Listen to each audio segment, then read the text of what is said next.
In this video, I will show you how to find recorded calls on your iPhone.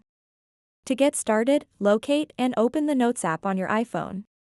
If you're already inside a folder, simply tap on Folders at the top left corner of the screen.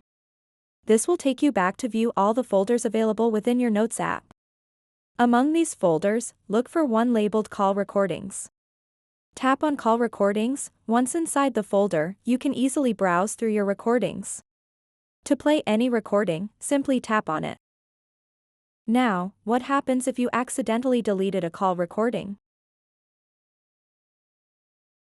No need to panic, go back to the main Notes page.